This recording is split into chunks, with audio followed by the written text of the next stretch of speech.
السلام علیکم فرینڈس، میں ہوں آپ کا ہوسٹ بلال حسن اور آپ دیکھ رہے ہیں میرا یوٹیوب چینل اسلام کی دنیا۔ فرینڈس، آج ہم بیان سنیں گے پیر رضا حاکم مصطفی صاحب کا، اور ہمارے بیان کا موضوع ہے حضرت موسیٰ علیہ السلام اور حضرت خضر علیہ السلام کے خوبصورت سفر کا دلچسپ واقعہ۔ فرینڈ، اگر آپ نے میرا چینل ابھی تک سبسکرائب نہیں کیا تو میرے چینل کو سبسکرائب کر دیں اور ساتھ میں بیل کے آئیکن کو پریس کرنا نہ بھولیں۔ تو چلے فرینڈ، وقت ضائع کیے بغیر اپنی ویڈیو کو شروع کرتے ہیں۔ آئیے کتاب رحمت سورہ الکہف اٹھائیں۔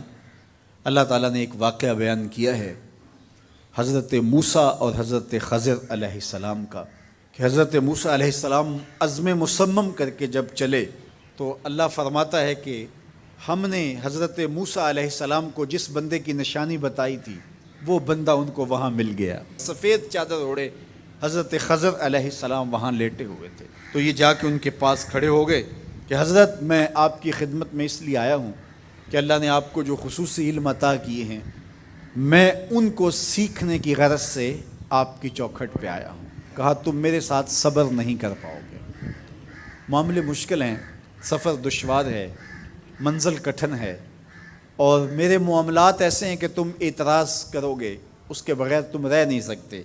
حضرت موسیٰ علیہ السلام نے کہا اگر اللہ نے چاہا تو آپ دیکھیں گے میں صبر کروں گا اور آپ کے کسی حکم کی کسی کام کی میں نافرمانی نہیں کروں گا، کسی کام کا انکار نہیں کروں گا۔ کہا کہ اچھا شرط یہ ہے کہ جو میں کروں اس پر تم اعتراض نہیں کرو گے، سوال نہیں کرو گے، یہاں تک کہ میں خود ہی نہ بتاؤں۔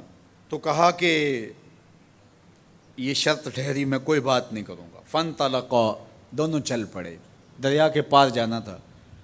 جو کشتی کا مالک تھا، کشتی بان تھا، وہ حضرت خضر علیہ السلام کو جانتا تھا تو اس نے کرایہ بھی نہیں لیا، لیکن جب کشتی پر سوار ہوئے تو عصا مار کے حضرت خضر علیہ السلام نے کشتی کا ایک پھٹا توڑ دیا۔ تو بے ساختہ حضرت موسیٰ علیہ السلام نے کہا آپ نے پھٹا توڑ دیا، یہ سارے ڈوب جائیں؟ کہا میں نے کہا تھا نا تم میرے کاموں پہ صبر نہیں کر پاؤ گے۔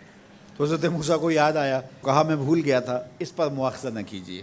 پھر دونوں چل پڑے، بچے کھیل رہے تھے، ایک خوبصورت لڑکا وہ بھی بچوں میں کھیل رہا تھا۔ حضرت خضر آگے بڑھے اور اس کی گردن مروڑ دی، اس کو قتل کر دیا۔ صاحب شریعت تھے حضرت موسیٰ علیہ السلام، نہ رہ سکے، پھر بول پڑے ایک جان کو بغیر کسی جان کے بدلے میں قتل کر دیا، اس نے گوایا کیا تھا ہمارا؟ آپ نے بہت ہی جو ہے وہ غلط کام کیا، یہ کام اچھا نہیں کیا آپ نے۔ کہا میں نے کہا نہیں تھا کہ تم میرے ساتھ صبر نہیں کر پاؤ گے۔ کہا ایک موقع اور دے دیجئے، اب اگر میں نے کوئی اعتراض اٹھایا تو پھر دوبارہ مجھے آپ اپنی صحبت میں نہ رکھیے، عذر تمام ہو جائے گا۔ پھر دونوں چل پڑے، یہاں تک کہ ایک بستی میں دونوں آئے تو آپ نے بستی والوں سے کہا کہ ہم مہمان ہیں، آپ ہماری مہمان نوازی کیجیے، کھانا کھلائیے۔ تو انہوں نے انکار کر دیا، کہا کہ ہم تو آپ کو بلایا نہیں ہے، آپ خود آئے ہیں، آپ اپنے کھانے کا خود انتظام کیجیے۔ گزر رہے تھے گلی سے تو ایک دیوار گرنا چاہ رہی تھی، تو جلدی سے اس دیوار کو مرمت کر دیا۔ کہا حضرت ہم اگر چاہتے تو اس پہ اجر لے سکتے تھے، انہوں نے ہمیں کھانا تک نہیں دیا اور ہم ان کی دیواریں سیدھی کر رہے ہیں۔ کہا اب تمہاری میری جدائی ہو گئی، تم نے یہ بھی اعتراض کر دیا۔ تو انہیں یاد آیا کہ وہ یہ بھی اعتراض ہو گیا، اب میں تمہیں بتاتا ہوں کہ یہ 3 کام میں نے کیوں کیے۔ اللہ اکبر۔ اب سنیے، قرآن ہمیں بتاتا ہے کہ ظاہری علم بھی ہوتا ہے لیکن کوئی باطنی علم بھی ہوتا ہے۔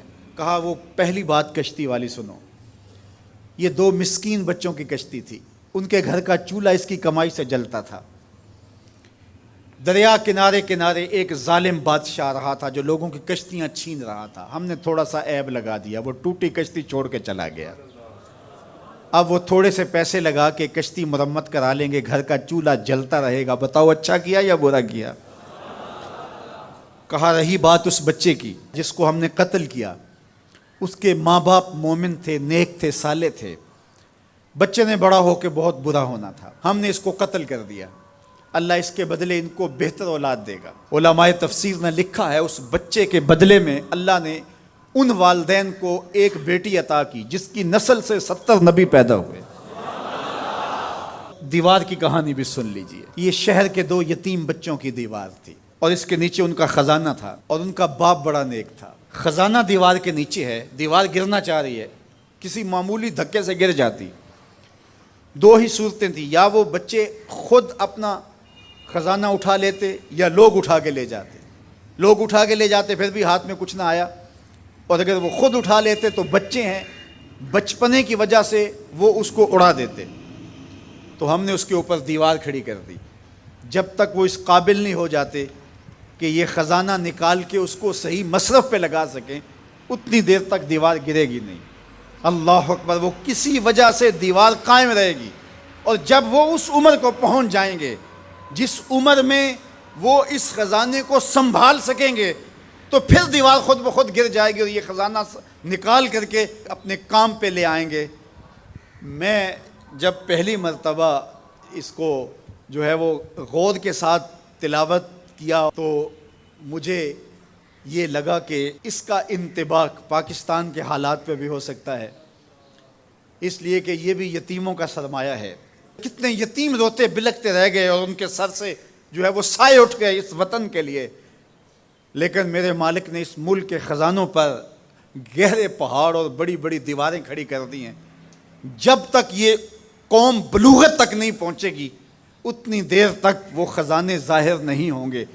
اور جب یہ قوم اپنی بلوغت تک پہنچے گی، شعوری بلوغت، فکری بلوغت، علمی بلوغت، اور رب سے جو وعدہ کیا تھا پاکستان کا مطلب کیا، لا الہ الا اللہ، جب اس بلوغت تک یہ پہنچ جائے گی، اس وعدے کی تکمیل ہوگی، پھر رب دیوار ہٹا دے گا اور پاکستان کو اللہ اتنے خزانے دے گا اور پاکستان ایسا مالا مال ہوگا دنیا دیکھنے آئے گی انشاءاللہ. اس لیے رب نے دیواریں بنا کے رکھی. تمہارا باپ معین الدین چشتی بڑا نیک تھا، تمہارا باپ داتا گنج بخش علی حجویری بڑا نیک تھا، تمہارا باپ حضرت مجدد الف ثانی بڑا نیک تھا.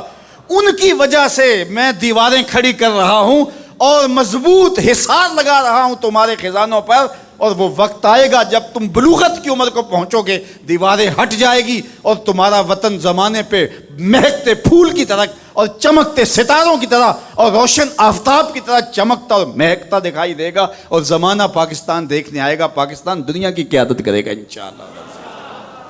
تو کہا یہ تعویل ہے ان باتوں کی جو باتیں میرے رب نے مجھے بتائی اور یہ میں نے اپنی مرضی سے نہیں کہیں، اور جو میں نے کیا اپنی مرضی سے نہیں کیا.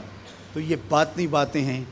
شاید یہ باطنی باتوں کے جوش میں یہ بات بھی میں کر گیا.